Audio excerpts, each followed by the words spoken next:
So let's put everything together that we just learned about buffer and see if we can determine whether the mixtures that are given to us here in this example will make a buffer or not. So let's take a look at the first one. It says we're mixing 100 milliliter of 0.1 molar ammonia with 100 milliliter of 0.15 molar NH4Cl, which is ammonium chloride. So this is a mixture of a weak base and the salt containing the conjugate acid of the weak base. And so when we work out what we have at equilibrium, we should have NH3 at some concentration and NH4 plus at some concentration. We're not doing any calculation here, but the next lecture videos we would talk about how to calculate these things. But you look at these two numbers that were given, the concentration of the ammonium ion is going to be higher in the end compared to the concentration of the ammonia, but both of them are going to be present. If both of them are going to be present, that means that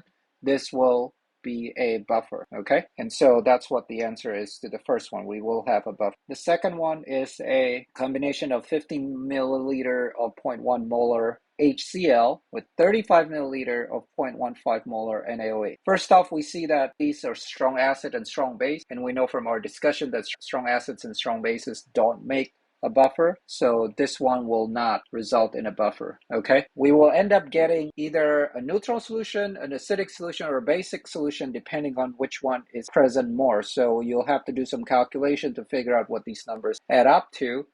Whichever one is the larger quantity, that species is going to drive the acidity of the solution. Let's take a look at our last one, which is 50 milliliter of 0.15 molar HF. So that's a weak acid. And then 20 milliliter of 0.15 sodium hydroxide. That's a strong base. So weak acid, strong base. That's the one that we discussed there in part D previously. We're going to have to determine what specific numbers are being used here. How many moles of HF and how many moles of NaOH are there? Keeping in mind that I'll highlight it here in blue, that for a mixture of weak acid and strong base to make a buffer, we must have more HA, more of the weak acid than the OH minus initially. So let's see if that's what we have. We can do quick calculations with these numbers. So 50 times 0.15, again, I multiply this because that will give me the number of moles. That's going to give me 4.5 millimoles. So this unit millimoles just times 10 to the minus 3 moles. Here I have 20 and 0.15.